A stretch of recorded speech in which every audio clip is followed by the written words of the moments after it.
العلم أشراف مطلوب وطالبه لله أكرام من يمشي على قدمه. العلم نور مبين يستضيء به أهل السعادات والجهال في الظلم. إن الحمد لله نحمده ونستعينه ونستغفره ونعوذ بالله من شرور أنفسنا ومن سيئات أعمالنا. من يهده الله فلا مضل له ومن يضلل فلا هادي له، وأشهد أن لا إله إلا الله وحده لا شريك له وأشهد أن محمدا عبده ورسوله وبعد. So we'll continue. This is our third lesson in reading and studying the book of Sheikh, or the lecture that Sheikh Abdullah al-Burjis rahmatullahi alayhi delivered and was later turned into a book, in which he discusses the usul, the foundations of a Dawa Salafia. Last week we talked about, or we went through the introduction of Sheikh Abdullah al-Burjis rahmatullahi alayhi, his muqaddimah, in which he mentioned the reason why he authored this book, or the reason why he delivered this lecture. For the first reason that he mentioned was, or is, that many of the jama'at or Islamic organizations that we see around claim and use the name of As-Salafia or Al-Manhaj As-Salafi to lure and to deceive people into affiliating themselves with their organizations, when in reality they contradict the madhab and the methodology of Ahlul Sunnati wal Jama'ah. مثلا, for example, the Sheikh said the Asha'ira claim to be from Ikhwan Muslimun, the Asha'ira claim to be from Ahlul Sunnah, and the Ikhwan Muslimun claim to be from As-Salafiyin, or they claim to be that they are upon the manhaj of As-Salafi. Also, the second reason why the Sheikh said is that, or the second reason why the Sheikh authored this was because there are certain groups who attach themselves to scholars or individuals from Ahlul Sunnah wal Jama'ah in order to achieve a certain goal or to attain a certain motive, which is to deceive the people into believing that that scholar or that sheikh is on their methodology. So just like this sheikh is on this methodology, then we're also upon this methodology. Then the sheikh talked about the importance of holding on to and connecting ourselves with the scholars, and he mentioned the scholars are many, like he mentioned a few. So today we'll start the first asal, the first foundation, and the first asal that separates and differentiates Ahlul Sunnah wal Jama'ah from other than them. The first asal in which the jama'at of the Muslims do not give attention to and do not give heed to, like the Shaykh will mention in a minute. When it comes to al-ilm, Allah subhanahu wa ta'ala and the Messenger sallallahu alayhi wa sallam have mentioned in the Quran and the Sunnah various virtues and fada'il of excellencies of al-ilm. قال تعالى يرفع الله الذين آمنوا منكم والذين أوتوا العلم درجات. Allah subhanahu wa ta'ala says that He elevates the believers, those who believe in Allah Jalla wa ala. And so those who believe in Allah subhanahu wa ta'ala, He raises them elements. And also those who have ilm. So those who have ilm are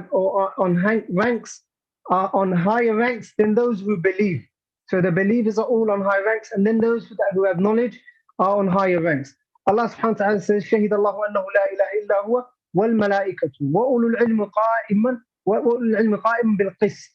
So Allah subhanahu wa ta'ala, after bearing witness to His wahdaniyah, to His oneness, He said that the angels also bear witness to the testimony of La ilaha illallah. And likewise, the scholars, the Ahlul Ilm, bear witness to the testimony and the wahdaniyah of Allah subhanahu wa ta'ala, the oneness of Allah Jalla wa ala. Allah subhanahu wa ta'ala says, قُلْ هَلْ يَسْتَوِي الَّذِينَ يَعْلَمُونَ وَالَّذِينَ لَا يَعْلَمُونَ. Are they equal, those who know and those that do not know? Allah subhanahu wa ta'ala commanded the Messenger sallallahu alayhi wa sallam to ask for increasing in knowledge. وَقُلْ رَبِّ زِدْنِي عِلْمًا. So there are many verses in the Quran of Allah subhanahu wa ta'ala that point towards the virtues of al-ilm. إِنَّمَا يَخْشَى اللَّهَ مِنْ عِبَادِهِ الْعُلَمَاء. Verily those who fear Allah subhanahu wa ta'ala as He should be feared, they are the scholars. Also the Messenger sallallahu alayhi wa sallam said, مَنْ يُرِدِ اللَّهُ بِهِ خَيْرًا يُفَقِهُ فِي الدِّينِ. The one that Allah Jalla wa ala wants goodness and khayr for, then He gives him understanding of the religion. And fiqh, in this word, in this يُفَقِهُ فِي الدِّينِ, the fiqh that is being referred to is not the fiqh that we're used to in terminology when it comes to the opposite of aqeedah or hadith and so on.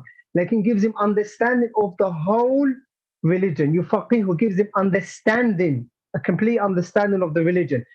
The opposite to that, the opposite understanding of the hadith is whoever Allah Jalla wa ala doesn't want goodness for, then He doesn't give him understanding for. So anyone who Allah Jalla wa ala gives understanding of the religion, who understands it according to how Allah Jalla wa ala and the Messenger sallallahu alaihi wasallam wanted, and according to the understanding of the Salaf, then that is a person who Allah Jalla wa ala wants khair for. Likewise, the Messenger sallallahu alaihi wasallam said, "Man salaka tariqan yaltamisu fihi ilman, sahhala Allahu lahu bihi tariqan al-jannah." So whoever takes a path, treads a path, doesn't mean he has to finish the path. La. As long as he starts his journey to seeking knowledge, then he is on a path to al-Jannah. Why? Because with this knowledge, he will learn how to worship Allah Jalla wa ala. He will learn what pleases Allah, what angers Allah subhanahu wa ta'ala. He will know about that sunnah of the Messenger sallallahu alayhi wa sallam, and in return he shall follow the guidance of the Messenger sallallahu alayhi wa sallam. Likewise, the Messenger sallallahu alayhi wa sallam said, "Al-ulama warathatul anbiya." Verily, the scholars are the inheritors of the anbiya. The scholars are the inheritors of the anbiya. And we know by default that the people who inherit the deceased are the closest of people to him. So the closest of people to the Anbiya alayhim salam are the scholars. That's why they shall take their inheritance. And the Messenger sallallahu alaihi wasallam said, verily the Anbiya, they do not leave behind dinar or dirham. They do not leave behind materialistic items. They leave behind al-ilm. And the one that takes it has taken an enormous portion. So Allah subhanahu wa ta'ala and the Messenger sallallahu alaihi wasallam have elevated the status of seeking knowledge. And when a person seeks knowledge, they are safe from destruction. If they seek knowledge and are under the hands of the scholars, and by reading the books of the scholars, and returning back to the madhab of the Salaf, then their ilm will be a savior for them. With this ilm, they will learn what is a hujjah, what is evidence, and what isn't an evidence. So al-ilm is not that you mention قال الشيخ فلان قال الشيخ فلان قال الشيخ فلان, this sheikh said and that sheikh said and this sheikh said. That is not ilm. Al-ilm is قال الله وقال الرسول وقال الصحابة. So قال الله تعالى, Allah Jalla wa ala says in the Quran, or the Messenger sallallahu alaihi wasallam says in the Sunnah. That is a hujjah. So when a person is using something as something to prove a mas'ala, he needs to use the Quran and the Sunnah. That shows if that person has been given guidance and tawfiq. Whereas if you see a person saying, this sheikh said in this book, in the 9th volume, or in the 20th volume, or this sheikh says this and this sheikh says that, it shows that that person is not well grounded in knowledge. Rather, it shows that he does not understand the basic etiquettes of seeking knowledge and the basic etiquettes of narrating knowledge. For Ahl al-Ilm, they say, أقوال Ahl al-Ilm, the statements of al-Ilm, يستدل لها ولا يستدل بها. The statements of the scholars, you look for evidence from the Quran and the Sunnah to support their statements. Like, you don't use their statements as evidence in and of itself. So that if a person seeks knowledge correctly, upon the correct methodology, they will know what a dalil is. They will know what wajh dalala is, the way of evidencing. They will know what mahallu shahid is. They will know where the point of evidence is. So they will know all of these terminologies. And you won't see them using as evidence something which is to be laughed at, which is not evidence in the least. And seeking knowledge, as the Shaykh shall mention, is wajib. And there are different types of ilm. There's that which is wajib, and there's that which is sunnah. We shall see, inshallah ta'ala, the different types. Lakin before a person wants to seek knowledge, it's very important that they learn the etiquettes of seeking knowledge. Some of the Salaf used to say, we are in need more of little, small adab, minute amount of adab and etiquettes than a lot of hadith, where a person doesn't act upon, where a person doesn't understand or implement, lakin it's only for the sake of narrating. So etiquettes of seeking knowledge is very important that a person reads on.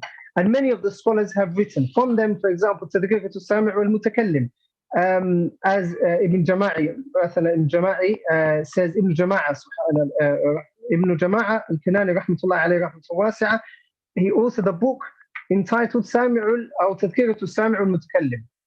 And in this book, he talks about fi adab al-ilm wal-alim wal-muta'allim. In this, he talks about the etiquettes of the student of knowledge. In this, he talks about the etiquettes of the alim himself and how he should act when he's with himself or his fellow students or with his sheikh and with his books and so on. Likewise, Imam Abdullah rahmatullahi alayhi, Jami' al-Bayan al-Ilm al-Fadl. He talks about, in about 2 volumes, he talks about etiquettes of knowledge, how a student of knowledge should act and how to attain knowledge. كذلك حجة طالب العلم للشيخ بكر بن زيد رحمة الله عليه رحمة واسعة. Likewise, كتاب العلم للشيخ ابن عثيمين رحمه الله تعالى. Likewise, معالم في طريق طالب العلم الشيخ عبد العزيز السدحان رحمه حفظه الله تعالى. All of these books have been authored by the scholars so that the student can learn manners before actually starting to seek knowledge, because these manners and etiquettes will preserve him from error.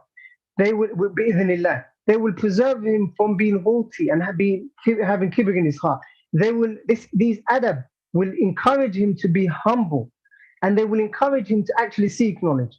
Whereas if you ever see a person who is haughty, who is not humble, who has kibr in them, and who degrades other people or belittles other people, then know that this person is not someone who has knowledge. And even if he has read a few books, then his knowledge is not beneficial. So what we see now going on Twitter or on other social media platforms, that is not knowledge in the least. That cannot be considered knowledge in the least. So it's wajib for those people to calm down, to fear Allah subhanahu wa ta'ala, to get off these platforms, and that applies to about 95% of the population, and busy themselves with Islamic knowledge, busy themselves with connecting themselves to the scholars, connecting their communities to the scholars. Like for every individual to have a Twitter account and put his opinion forward, that is not something which is fair on ilm. It's not fair on al-Islam. For example, when we're at the moment we're going through a pandemic, and people are struggling and people are dying. So you won't find on Twitter COVID experts. You won't find people saying we've got a vaccination and this and so on. You won't find Muslims or non-Muslims alike, common people, not doctors, not scientists. You won't find the common folk talking about issues to do with the pandemic in terms of how to find the cure. طيب. لكن when a mas'ala ilmiya shar'iyya, when an Islamic affair comes, when a mas'ala comes, you will find that all of the Muslims, everyone has his own opinion. Everyone has an opinion, regardless of what qualifications they have, however minute or however little. So everyone's got an opinion, and that is not fair on al-ilm, and that is not fair on al-Islam. So Shaykh Abdul Salam rahmatullah alayhi mentions the first, for the first asl, he says, الأصل الأول الاهتمام والعناية بطلب العلم الشرعي وتفقه في الدين. The first one is giving importance and striving in seeking Islamic knowledge. So and تفقه في الدين, and understanding in the religion. And the knowledge that is being referred to here is قال الله قال رسول, Islamic knowledge. And no other knowledge has the virtues that Islamic knowledge has.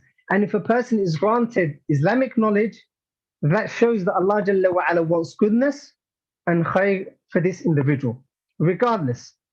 As for all of the other types of knowledge, they can come under Fard al-Kifaya, even medicine and Handasa and so on, they might come under Fard al-Kifaya, lakin it is not the virtues, or they are not the knowledge, or it is not the knowledge that is mentioned in the Kitab and the Sunnah. قال الشيخ رحمة الله عليه في حين أن كثيرا من الجماعات الإسلامية اليوم منفلتة عن العلم الشرعي، وفي حين أن كثيرا من أتباع تلك الجماعات منفلتون عن العلم الشرعي. During a time, the Sheikh says, in which many of these Islamic organizations, these jama'at, these parties, they detach themselves and distance themselves from Islamic knowledge. And consequently, as a result of كثير من أتباعهم, from a lot of their followers, also distance themselves from knowledge. فإن الدعوة السلفية، لكن الدعوة السلفية تولي طلب العلم الشرعي أهمية كبيرة، إذ هو الركيزة والأساس المتين الذي تقوم عليه الحياة. As for da'wah salafiyah, it gives great importance to Islamic knowledge. For verily Islamic knowledge is the primary foundation in which an individual and the community are both built upon. فبناء الفرد وبناء المجتمع لا يقومان ولا يصلحان إلا بالعلم الشرعي. So verily, the rectifying and the building of the individual and the development of an individual and the development and the building and the rectifying of a whole community cannot be rectified except with Islamic knowledge. Except with Islamic knowledge. So al-ilmu yuslihu wal-fasadu or wal-jahlu yufsidu. So al-ilm rectifies, wal-jahl yufsidu. And ignorance, it destroys and it corrupts and it causes division amongst Muslims. And that is a reality. Now, when you look into the da'wah scene, for example, now, if a person was to be, مثلا, if there's a lesson going on on Kitab al-Tawheed or Usul al-Thalatha or Qawa'id al-Arba'a or any other kitab from the books of Ahl al-Ilm, you won't find many people attending.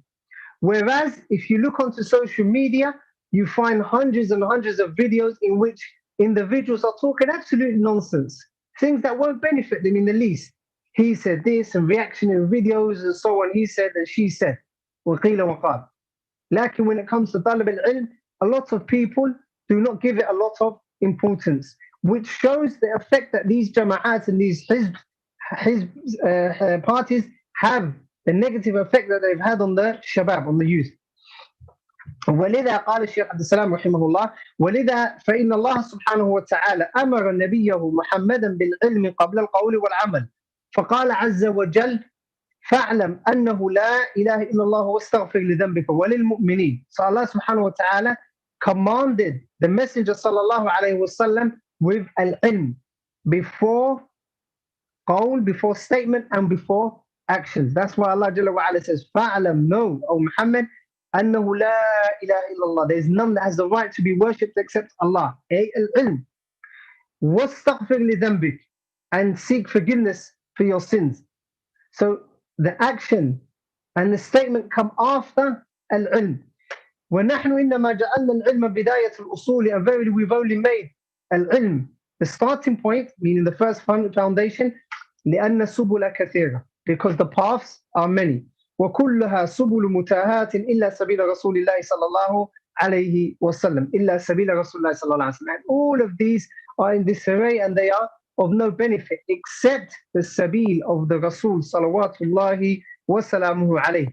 كما قال تعالى وأن هذا صراطي مستقيما فاتبعوه ولا تتبعوا السبل فتفرق بكم عن سبيل. Verily say, O Muhammad, this is my straight path. This is the straight path of Allah subhanahu wa ta'ala. And it is straight. فَاتَّبِعُوهُ, follow it. Follow the straight path of the Messenger sallallahu alayhi wa sallam. And do not follow those paths that divert you away from the path of Allah subhanahu wa ta'ala. قال الشيخ ولا سبيل إلى سلوك سبيل السنة إلا بالعلم الذي يكشف الحقائق وينير الطريق ولذلك قال تعالى قل هذه سبيل. So the Sheikh says rahimahullah, and there is no sabil, there is no path that can lead to the Messenger sallallahu alaihi wasallam and the Sunnah except al-ilm. There is no way of being guided to that except with al-ilm. That ilm which reveals and illuminates and clarifies the tariq of Allah subhanahu wa ta'ala. That Allah subhanahu wa ta'ala said, قُلْ هَذِهِ سَبِيلِ, أي قُلْ يا Muhammad, say, O Muhammad, هذه سبيلي أدعو إلى الله. This is my path. أدعو إلى الله. I call to Allah subhanahu wa ta'ala على بصيرة أنا ومن اتبعني. I call to Allah Jalla wa Ala. I call to this path. This is my path. And I call to Allah Jalla wa Ala على بصيرة, upon insight and upon knowledge. And those that follow me also. So that is the sabil of the Messenger sallallahu alaihi wasallam, to seek knowledge, to call to al-Islam upon knowledge. And there we see, and from this we see the misguidance of some jama'at, such as Jama'at Tabligh, who do not give any importance to seeking knowledge. Rather, once you join them, you go on to khuruj. The Shaykh says, فَقَوْلُهُ عَلَى بَصِيرَةٍ أي على برهان وحجة وهما العلم النافع. And the meaning of على بصيرة is al-burhan wa hujjah, evidence and hujjah, and وهما العلم النافع, and it is beneficial knowledge. يقول إمام أحمد رحمه الله تعالى, Imam Ahmad رحمه الله تعالى says, Imam Ahmed rahmatullahi alayhi says, الناس إذا تعلم العلم أحوج منهم إلى الطعام والشراب. Verily people are in more need of seeking knowledge than eating and drinking. لماذا? Why is that? لأن الرجل يحتاج إلى الطعام والشراب في اليوم مرة أو مرتين. Because when it comes to food or drink, a person may need it once or twice every day. وحاجته إلى العلم بعدد أنفاسه. As for knowledge, the amount of knowledge that he needs is equivalent to the number of times he breathes. Meaning, during every second of your life, you're in need of Islamic knowledge. When you wake up, you need to know what dua to say. You need to know how to pray. You need to know how to make wudu. And then you pray. And you need to know the wajibat, the rights and the responsibilities that Allah subhanahu wa ta'ala has placed upon your shoulders. قال الشيخ ومما ينبغي أن يعلم أن طلب العلم قسمان. And it is necessarily important to know that seeking knowledge is of two types. Knowledge that is sought is of two types. فرض على كل أحد, something which is wajib, an individual responsibility, and فرض كفاية, a communal or a general wajib or obligation, which is wajib or obligatory upon the community as a whole. طيب. أما الأول, the Sheikh says, as for the first one, فهو الذي يقول فيه شيخ الإسلام محمد عبد الوهاب رحمة الله عليه في كتابه, and it is the type that Sheikh Muhammad Abdul Wahab talks about in Usul al-Thalatha, in which he says, اعلم رحمك الله أنه يجب علينا تعلم أربع مسائل. الأولى العلم وهو معرفة الله ومعرفة النبي ومعرفة دين الإسلام بالأدلة. So that is the first knowledge that the Sheikh is referring to, is the knowledge of Allah Jalla wa Ala, knowing Allah subhanahu wa ta'ala and acting upon that knowledge, and knowing the Messenger sallallahu alayhi wa sallam, and knowing al-Islam, the religion of al-Islam, bil-adillah, lacking upon evidence. That is the knowledge that is wajib upon every single individual. وقد بين الإمام أحمد رحمة الله عليه, Imam Ahmed clarified what this knowledge is that is wajib upon everyone. ما يجب على المسلم أن يتعلمه فقال يجب أن يطلب من العلم ما يقوم به دينه. It is wajib for every person to seek the knowledge which is necessary for him to establish his deen, for him to practice his deen. قيل مثل أي شيء, like what? He said الذي لا يسعه جهله صلاته وصيامه ونحو ذلك. His salah, that which ignorance upon is not befitting, such as his salah and his fasting. So every single Muslim has to know these ahkam, the rulings, the ahkam of as-salah. So مثلا, how to pray. In a person, the Muslim, every Muslim needs to know how to pray, needs to know the pillars of the salah, needs to know the arkan, the conditions of the salah, needs to know the conditions of the salah, the wajibat of the salah, the sunan of the salah, those things that are sunnah within the salah. And the person needs to know the ahkam or the rulings related to sujood al-sahwi. What should they do if they have some sort of decree, if they increase something in the salah or omit a certain part of the salah, or what should they do? Or they have a doubt in the salah, what they should do. يعني the ahkam related to sujood al-sahwi. طيب. So the Shaykh says, فَالَّذِي يَجِبُ عَلَى الْإِنسَانِ أَن يَعْمَلَ بِهِ, the part that is wajib upon every single person to know and to act upon, كَأُصُولِ الْإِيمان, like the foundations of Iman, that you believe in Allah subhanahu wa ta'ala and His messengers and His angels and His books and the last day and the qadr of Allah Jalla wa Ala.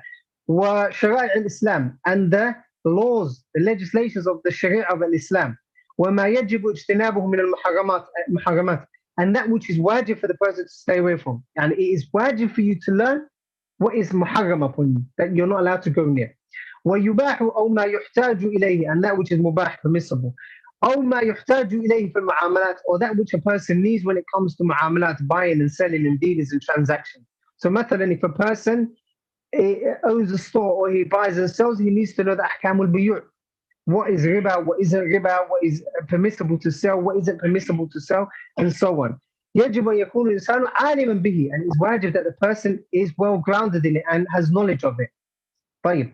وسؤال أهل العلم من العلم, and asking the people of knowledge is knowledge, is you seek knowledge. فمن سأل أهل العلم, the one that asks أهل العلم, فقد استنار لدينه وفعل ما يجب عليه. So verily the person who asks the people of knowledge, he has sought guidance, and enlightenment in his religion, and he has done that which is wajib upon him.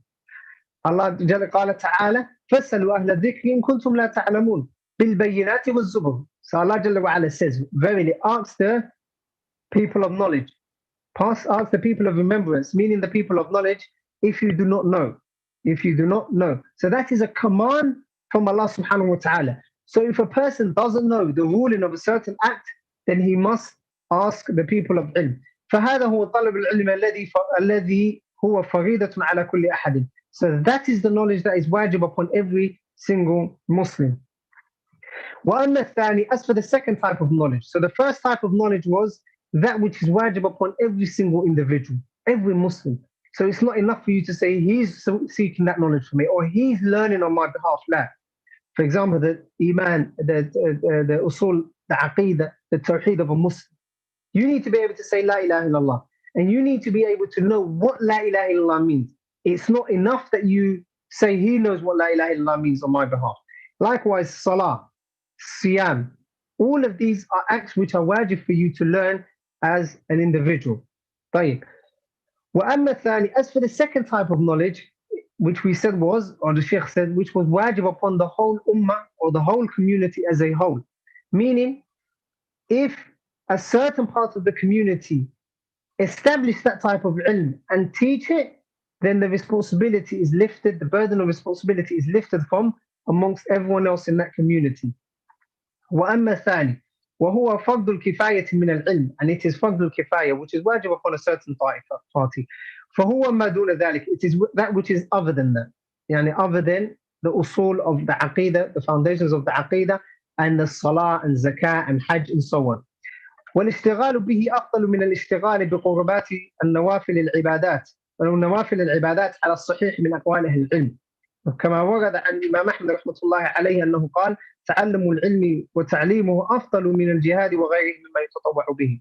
The Sheikh says that this type of knowledge, which is not wajib upon the whole ummah, which is not wajib upon the individual, لكن it is wajib upon the whole ummah, then it is the best thing that a person can busy himself with. And it is better than all of the acts of sunnah. So for example, at night, if you're faced with two things, if you want to seek knowledge, so you've got time to seek knowledge, or you've got time to pray qiyamul layl. The Sheikh says, and Ahl Ilm say that you should seek knowledge. That is obviously if you can't combine both. Well, jam'u awla. So if you can't combine both, if you can't pray and seek knowledge, then it is better for you to seek knowledge. Why? Because if you pray, you get a lot of reward, alhamdulillah. Lakin that is restricted to you and your account of good deeds.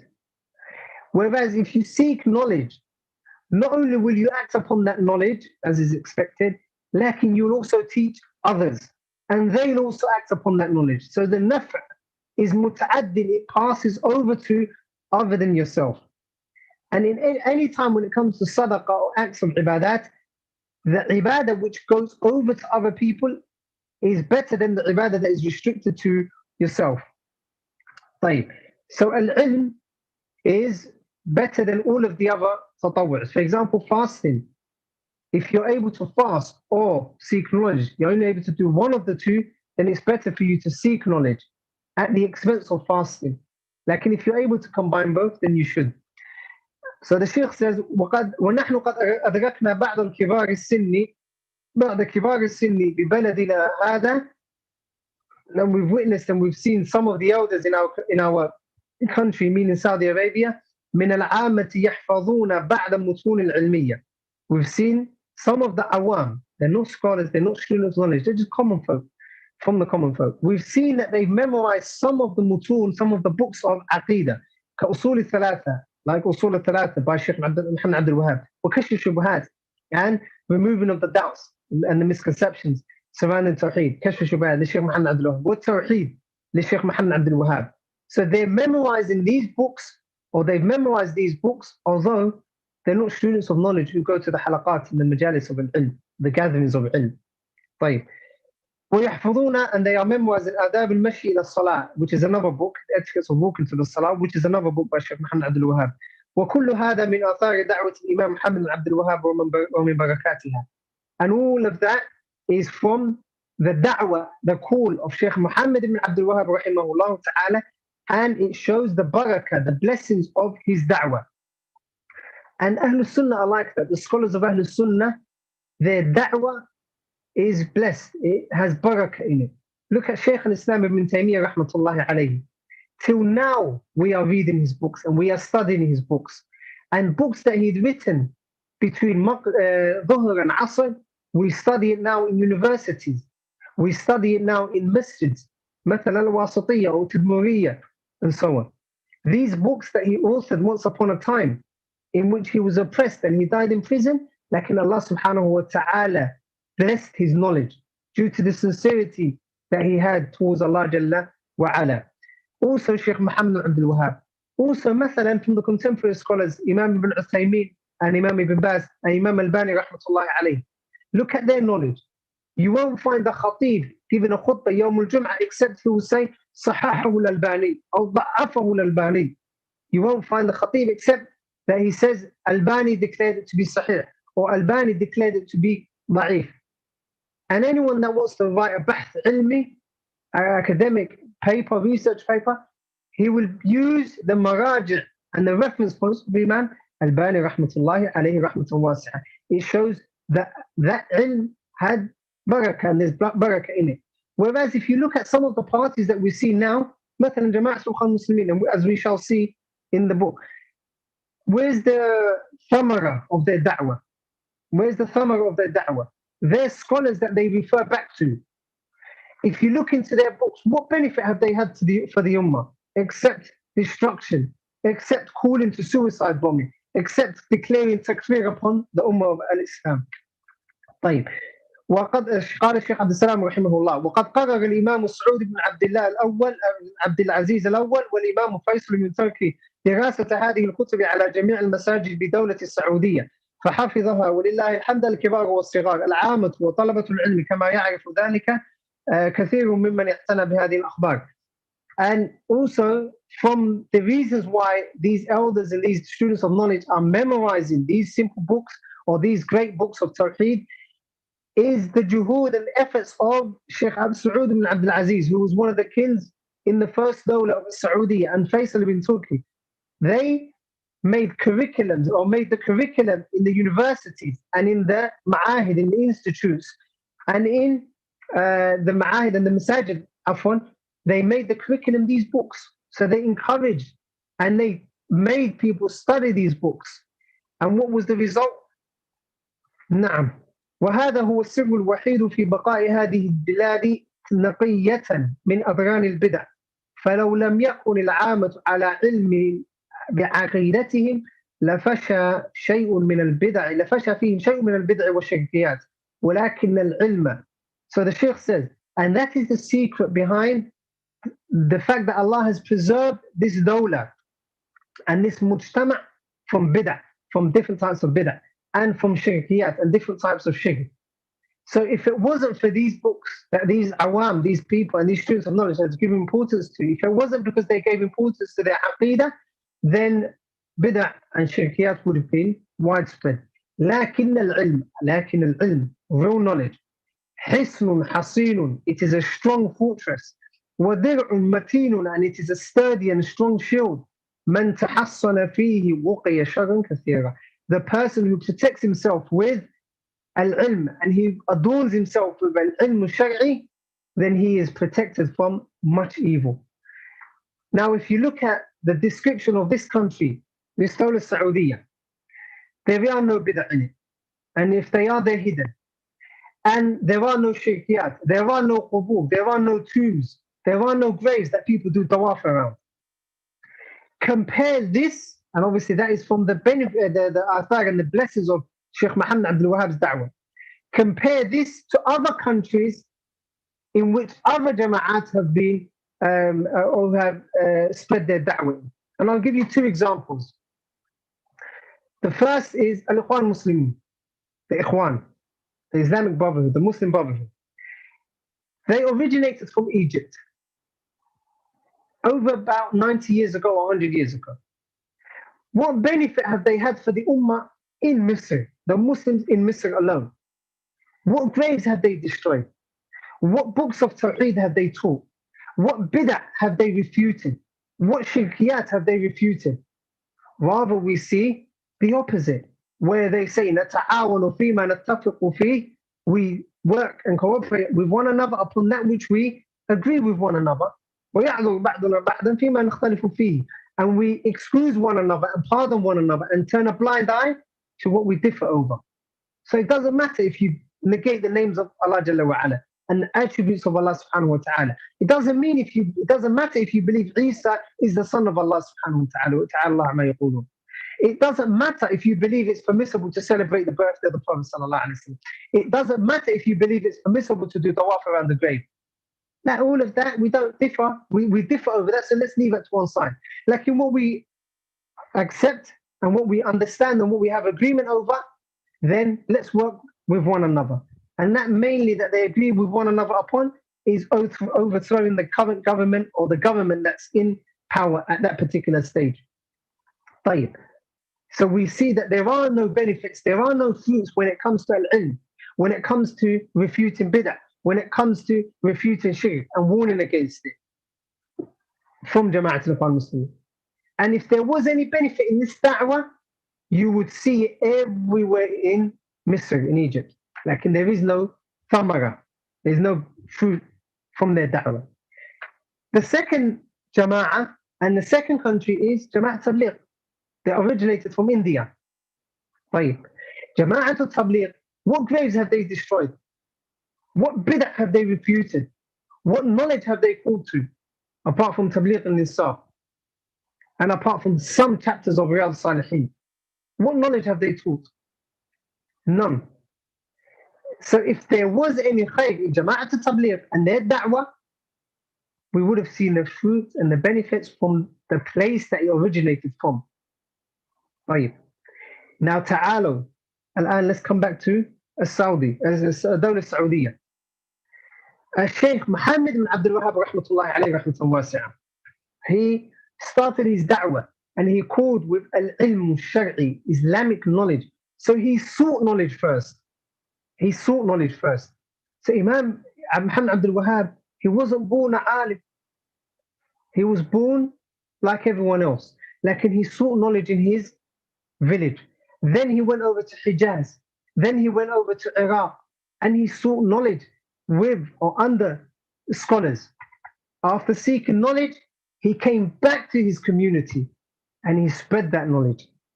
And he changed the Arabian Peninsula from worshipping idols, from doing tawaf around graves, to worshipping Allah subhanahu wa ta'ala, to establishing the tawheed of Allah Jalla wa Ala. And it has stayed that way for over 300 years, walillahi alhamdu wal minna. And that da'wah has spread over to every part of the world, Africa, Asia, Europe, the Americas, and so on. And you will find every masjid owned by Ahlul Sunnah, maintained by Ahlul Sunnah, they're teaching the books of Sheikh Muhammad Abdul Wahhab and the books of Sheikh al-Islam ibn Taymiyyah and the books of Imam Ahmad rahmatullahi alayhi rahmatan wasi'ah. So they teach the ilm because they know al-ilm is the only way for this ummah to regain its honor. Lakin to set up a Twitter account or a Facebook account and then say you're going to refute, or I'm going to refute everyone that opposes me, and I'm going to call everyone that opposes me al-madakhila bidun hujja wala burhan, that is shay which is kafir, that has no mizan. So if you're refuting someone, you refute them upon qala Allah wa qala Rasul. Ala kulli hal, that is the benefit of the beauty of knowledge. It rectifies nations and and it has methodology, and we shall see the methodology of seeking knowledge. Now the Shaykh is going on to the next part, which is how a person should start seeking knowledge. And this is extremely important, because if a person doesn't have a manhajiyya, if he doesn't have a methodology of seeking knowledge and knowing what books to read and how to read these books, then they will find themselves going from one book to another. And obviously this is short, like there's a very important lecture entitled The Art of Sikh Knowledge by Sheikh Muhammad, Sheikh Abu Salma. Very, very beneficial lecture. I'd recommend everyone that's listening to refer back to that. You can find it online on YouTube. In it, he talks about how to seek knowledge, what books to read, and what pitfalls to avoid. قال الشيخ عبد السلام رحمة الله عليه: والطريقة التي ينال بها العلم يصعب أن نحددها is difficult. The path to attaining knowledge, it is difficult for us to specify a certain methodology. بحيث إن كل شخص يكون ملزما باتباعه, to the extent that we can't say that everyone has to follow this specific path. ولكن أحسن الطرق, لكن the best of the methodologies and best way to seek knowledge في نظرنا, in our sight, هي ما كان عليه علماؤنا رحمة الله عليه رحمة واسعة عليهم أجمعين. It is the methodology of our scholars. May Allah subhanahu wa ta'ala have mercy upon all of them. وفي هذا يقول الشيخ, and on that note, Sheikh Abdurrahman ibn Saee'd rahmatullahi alayhi rahmatan wasi'a, Abdurrahman Nasir Saee'd rahimahullah, he says, in some of his fatwa, he talks about how a student of knowledge should seek knowledge. And in general, Sheikh Abdurrahman Nasir Saee'd rahimahullah, who was the scholar, the teacher, the main teacher and Sheikh of Muhammad ibn Salih al-Uthaymeen rahimahullah, Sheikh Abdurrahman's books have a certain aroma about them. They are easy to read, easy to understand, easy to memorize. Whichever funny or science you're talking about. If you're talking about fiqh, take Manhaj al-Salikin, for example. If you're talking about usul al-fiqh, take Safwat al-Usul. If you're talking about مثلا al-Qawa'id al-Fiqhiyya, take, for example, Manzumat al-Qawa'id al-Fiqhiyya. If you're talking about tafsir, look at his tafsir. فَرَحْمَةُ اللَّهِ عَلَيْهِ رَحْمَةً وَاسِعَةً. He says, وَتَعْيِينُ مَا يَشْتَغِلُ بِهِ يعني طالب, and to specify that which the student of knowledge should busy himself with من الكتب, from books, يختلف باختلاف الأحوال والبلدان. It differs from where the person is and how the situation that he's surrounded. والحالة التقريبية في نظرنا هذا, and what we see befitting in this situation أن يجتهد طالب العلم في حفظ المقررات الفن, في حفظ المقررات الفن التي يشتغل به. What I see is best, what works best sometimes in my sight is that a student memorizes the books that he is reading, in every field, in every science. فإن تعذر أو قصر عليه حفظه لفظا, لكن if he's not able to memorize it, فليكرره كثيرا حتى ترسخ معانيه في قلبه. Like, if he's not able to memorize it, then he should repeat it constantly so that it is well established and instilled in his heart. ثم تكون باقي كتب الفن كالتوضيح والتفسير لذلك الأصل الذي أدركه وعرفه. So if a person busies himself and reads and memorizes and constantly does a lot of repetition with a certain book in a certain field, and he's well grounded in that book, then all of the other books in that same field, in that same science, will also help him understand this science further and further. Like, in this initial book will be like a foundation. So the Sheikh says, for example, فلو حفظ طالب العلم, if a student memorizes عقيدة الواسطية, if he memorizes عقيدة الواسطية للشيخ الإسلام ابن تيمية, and أصول الثلاثة, كتاب التوحيد للشيخ محمد عبد الوهاب, يعني when it comes to عقيدة. لكن when it comes to fiqh, for example, if he memorizes مختصر الدليل, يعني الدليل وطالب وزاد المستقبل. Obviously the Sheikh is in Saudi Arabia, so these are books in the Hanbali fiqh, and we'll talk about the madhab in a bit. وفي الحديث, يعني in الحديث he memorizes بلوغ المرام. وفي النحو الأجرومية, يعني النحو he memorizes الأجرومية, this book.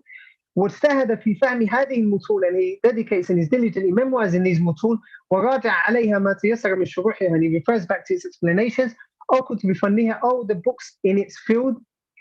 فإنها كالشرح لها, then it will be like an explanation for this student. لأن طالب العلم, because seek knowledge, لأن طالب العلم, for the student of knowledge, إذا حفظ الأصول, if he memorizes these foundations and these fundamentals in every knowledge, صار له ملكة تامة في معرفتها, then he will have a good understanding, and he will be able to master this specific science that he's learning. وهانت عليه كتب الفن كلها. And all of the other books will become easy for him. نعم الصغار والكبار ومن ضيع الأصول حرم الوصول. And these are golden words. من ضيع الأصول حرم الوصول. The one that is deprived from learning the usul and the foundations, the one that abandons these foundations, then he's abandoned and deprived from reaching his goal. So the person that doesn't study these books from the beginning, then he is someone who is deprived from knowledge. فمن حرص على هذه العلوم النافعة, so the person that gives a lot of attention and is diligent in learning these beneficial knowledge, واستعان بالله, and seeks the aid of Allah جل وعلا, أعانه وبارك له في علمه, then Allah جل وعلا will help him, aid him, and bless his knowledge for him. والطريق الذي سلكه, and the path that he has taken. ومن سلك, and the one that takes في طلب العلم غير طريقة نافعة, لكن a person that takes in his path of knowledge other than a طريق which is beneficial, other than a methodology which is not beneficial, فاتت عليه الأوقات, then he will waste his time. ولم يدرك إلا العناء كما هو معروف بالمشاهدة والتجربة. نعم. So this person who seeks knowledge in the wrong way, then he will not only waste his time, لكن he will cause himself much grief, and obviously he'll be wasting his time, as has been witnessed and experienced. So now, for example, when we're living in the United Kingdom, مثلا, if a person wants to seek knowledge, firstly they have to have this al-ikhlas, they have to be sincere in seeking knowledge. Why they want to seek knowledge? They want to seek knowledge in order to become better Muslims, in order to serve Allah, in order to worship Allah Jalla wa Ala, in order to attain the pleasure and the Jannah of Allah subhanahu wa ta'ala, in order to follow the Messenger salawatullahi wa salamuhu alayhi. So مثلا, a quick example, if a person wants to study fiqh, they can go back to studying مثلا منهج السالكين, or الدور البهية للشوكاني, نعم, or Zad al-Mustaqna, these books, or any other book in any other madhab that they find beneficial, as long as they have a teacher who is well grounded in that science. When it comes to usul al-fiqh, they can learn Safat al-Usul, which is Shaykh Saee'd, or usul al-usul min ilm al-usul, and then move over to waraqat. So that is when it comes to usul al-fiqh. As for qawaid al-fiqhiyya, they can start off with, and it's a good starting point, the manduma, the poem of Shaykh Abdullah Saee'd, al-qawaid al-fiqhiyya. When it comes to aqidah, the person should start with, or can start with usul al-thalatha, qawaid al-arba'a, kitab al-tawheed, kashf al-shubuhat, wasatiyya, and so on. And that will give him good knowledge and good understanding of the Sharia. Also, when it comes to al-lugha, the person can start with the Medina books, or they can start with al-Arabiyyat bayna yadayk, a gateway to Arabia, or they can also start with, at the same time, studying the same time with Ajurumiyya, which is in Nahu. Also, there's a mas'ala that is often talked about, which is studying fiqh according to a madhab. What is the permissibility, or what is the rule surrounding it? As for madhab, what is meant by a madhab is the legal way, or the school of thought, the opinion and the school of thought that a person follows when it comes to deriving ahkam of the Sharia, from fiqh ahkam, salah, zakah, hajj, and so on. So that is the meaning behind madhab. It is not the madhab mathalan of Ahlul Sunnah, and the madhab of the Asha'ira, and the madhab of the Khawarij, and so on. La. So the madhab that is being referred to is when it comes to al-fiqh. Lakin as for aqidah, all of these ai were upon the aqidah of the Salaf. They were all scholars of the Sunnah. Like when it comes to fiqh, they have different schools of thought. And there are reasons why they have these schools of thought. And there were many other schools of thought, like they perished. And maybe these four, they remained because of the students of these ai, the Hanafi madhab, the Maliki madhab, the Shafi'i madhab in chronological order, and the Hanbali madhab. So is it permissible to take a madhab? The answer is it's permissible to take a madhab if a person is using it to help him build and establish his foundation in al-fiqh al-Islami. Lakin if a person is taking it as a way to have allegiance and wala wal bara to a certain party, whereby anyone who's from this madhab is his brother, and anyone who is not from this madhab is his enemy, then in that sense it is not permissible. Likewise, if a person believes that the haqq, every single thing to do with truth, or every single mas'ala, qawl rajih, is with his madhab, and every other madhab is batil, then that is also haram, and it is not permissible. And also he shouldn't have blind following. He shouldn't blind follow everything that his madhab says. If a person is free from these pitfalls and these mistakes and these errors, then they can follow a madhab and there's no issue in it. There is no issue in following a madhab. As long as when the haqq is clarified to you and the haqq is clear, that you don't say, no, but my madhab says, or my imam says, that is haram and is not permissible. So you can say, I take fiqh according to the tariq of the Hanafiya or the Malikiyya or the Hanabila or the Shafi'iyya, as long as you're not blind following, as long as you're not causing a division between yourself and other Muslims, and it's not a way for you to fall into partisanship, because that is not permissible. Like if it's a way for a person to seek knowledge, then it is permissible. Also from the books that can be studied when it comes to hadith, for example, Al-Arba'in al-Nawawiyya, the fourth hadith of Imam Nawawi, Umdat al-Ahkam, Bulugh al-Maram, these are books of ahadith al-Ahkam, Ahkam al-Ahadith, the ahadith that deal with the ahkam of the Sharia. So these books can be studied at the same time as well, and also Riyadh al-Salihin and so on. Ala kulli hal, it is very important that a person learns how to seek knowledge. And we seek knowledge according to the madhab of the Salaf, according to the madhab of the Salaf. And ilm is a blessing from Allah subhanahu wa ta'ala. And the person who is being granted knowledge has some sort of tranquility about him. And he is not haughty, he's someone who is humble, and he's someone that knows that in reality, he doesn't know anything. When a person studies a little bit, and he studies a bit further and goes a bit further, the more he realizes ignorance. As Imam Shafi'i or غيره said, كل ما ازددت علما ازددت علما بجهلي. The more I sought knowledge, the more I learned of my and understood my ignorance. Wallahu ta'ala a'lam wa ahkam wa billahi tawfiq.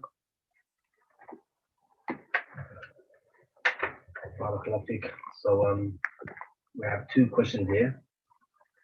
One says, can we assume people are from Salafia if the asl of insan is jahl and zulm? Can we assume that a person is upon Salafia if the asl is zulm and jahl? The asl of mankind is jahl. In order to understand the answer to this question, we have to understand what is Salafia. Is Salafia a party that has been invented in modern times? Is a Salafiyya a group that is only, or a religion that is only practiced in a certain part of the world? What is Salafiyya? We said in the muqaddimah of this book, in the introduction, that Salafiyya is al-Islam. It is al-Islam. So when a person says, Ashhadu an la ilaha illallah wa ashhadu anna Muhammadan Rasulullah, and he takes the Quran and the Sunnah upon the understanding of the Salaf, then that means he is a Salafi. He's a Sunni. So everyone is a Salafi, because if a person says La ilaha illallah, they will become a Muslim. And when they become a Muslim, they will become Salafis. So Salafi is not it's not a sect that you have to affiliate yourself with and you have to give allegiance to a certain group of people.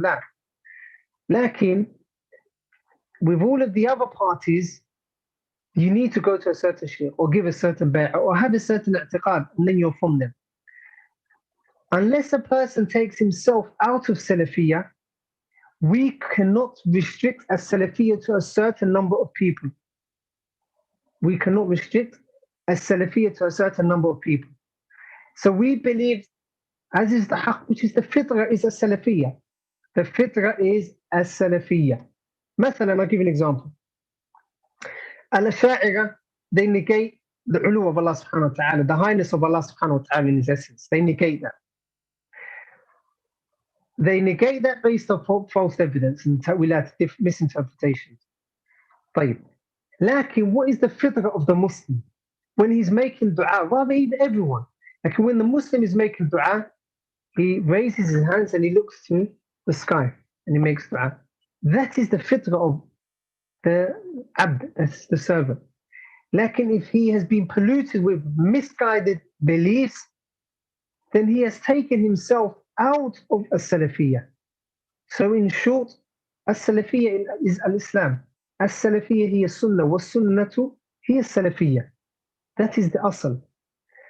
لكن if a person opposes the sunnah, then he can't be from Ahl Sunnah. كيف؟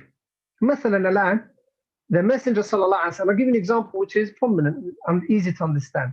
The Messenger sallallahu alaihi wasallam said, أوصيكم بتقوى الله والسمع والطاعة وإن تأمر عليكم عبد حبشي. I counsel you and I command you to seek the fear Allah subhanahu wa ta'ala. I advise you to seek fear Allah jalla wa ala, and to have sam'a wa ta'a, to hear and to obey. طيب. To hear and to obey. Even if a servant, abd, a slave, becomes your ruler. طيب. The Messenger sallallahu alayhi wa sallam said that. Hadithun, there's a hadith. Sahihun, authentic. Sarihun, clear in its dalala, in its pointing of evidence. طيب. The Messenger sallallahu alayhi wa sallam said that. Have we as Muslims, do we have a choice to say we're going to follow this or not? La. If a Muslim is faced with قال الله وقال رسول, they say سمعنا وأطعنا. Now, if a person turns around and says, La, كيف? If he's oppressive, this hadith is referring to the Khulafa al-Rashidun, the one that is righteous, and he's like Umar or Abu Bakr. لكن الفاسق لا. We do khuruj on him. Why? Zubayr, Abdullah ibn Zubayr, Muhammad Abdul Wahab, Saee'd ibn Jubayr, rahmatullah alayhi, and this fulan and fulan and fulan and fulan, they all done khuruj on Hajjaj, or they all done khuruj on Yazid, or they all done khuruj on fulan. Fine. Has that person implemented the meaning of a Salafiyya? Meaning, al-kitab was sunnah ala fahm salaf al-ummah. If hadith, all of these imams, مثلا, for example, Imam Abu Hanifa, Imam Malik, Imam Ahmed, Imam Shafi'i, rahmatullah alayhi majma'in, they say if my opinion opposes the hadith, then throw it against the wall. طيب. Here we have the messenger giving a clear hadith, and then we have individuals who say, La, we can perform khuruj because such and such performed it.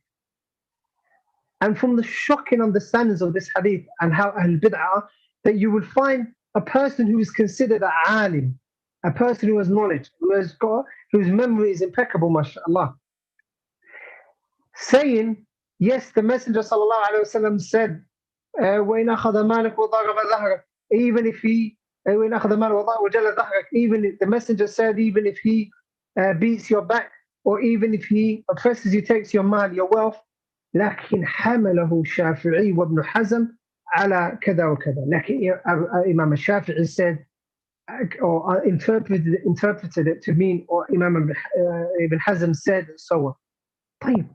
How can you bring the statements of men, however valuable they are and important they are and knowledgeable they are, against, how can you hit it against the hadith of the Messenger sallallahu alaihi wasallam? That is a clear example of this individual opposing the sunnah of the Messenger sallallahu alaihi wasallam. So that person has now come into the methodology of the Khawarij, because the Khawarij, they were performing khuruj against who? Against Ali bin Abi Talib. Fine. The Khawarij, were they saying, yeah, we're Khawarij and we're going to perform khuruj against the companions of the Prophet sallallahu alaihi wasallam? La. They were saying, in hukmu illa lillah. They were saying, very the ruling is for Allah Jalla wa ala. The government is for Allah subhanahu wa ta'ala. Same thing that we see here today. In modern day times, we see people saying, La, this hadith is specific to the hakim that is righteous, like in these hukam. And I'll give you an example to show the contradiction. In a certain country, and let me be clear, Egypt, there was a leader, Husni Mubarak. The Ikhwan al-Muslimun, they used to say he's a kafir. طيب. Why? يحكم بغير ما أنزل الله. He rules by other than the Sharia of Allah. Then they encouraged the people to do khuruj against them, and they said they've taken their wives out to the Maidan Tahrir, Shabab, Naqi, Taqi, and so on. طيب. Then Mursi took over. Rahimahullah, took over. When Mursi took over, he didn't rule by the Sharia of Allah subhanahu wa ta'ala. Did they declare him to be a kafir? La. Then they started coming out with all of the ahadith to do with as-sam'u wa ta'a. Halalun lakum wa haramun alayna. They started coming with all of the ahadith to do with sam'i wa ta'a. And they said that he was the Khalifa and everyone has to obey him, and so on and so forth. Then people done khuruj against him. And I'm not saying it was right, like it happened, and it's something that happened. They started to say that that was khuruj, and khuruj is haram, and so on. Fine. When have you become Jamiyah? When have you become Madakhila? You became Madakhila and Jamiyah when you said you can't perform khuruj against Muslims. And now this other individual takes over and they say now it's permissible to perform khuruj. Why? And they justify it. Ya akhi, why do you have to justify khuruj? Why do you have to justify it? It's amazing. It doesn't surprise me when I see ignorant young people in the United Kingdom justifying khuruj. It doesn't surprise me. Why? Because I've seen people who memorize Sahih al-Bukhari and Muslim misinterpreting the hadith of the Messenger sallallahu alayhi wasallam and acting as if they have no usul and no foundations, as if they've not studied usul of fiqh, which is a ilm that gives foundations to the student of knowledge to know what is a daleel and what isn't a daleel. To the extent that they run over and they use the books of the Ash'ari as evidence. Fine. So ala kulli hal, the asl is that everyone's upon the Salafiyya if they say La ilaha illa Muhammadan Rasulullah and they take the Quran and the Sunnah and upon the understanding of the Salaf, as long as they don't contradict that with any other false and batil belief. Wallahu a'lam.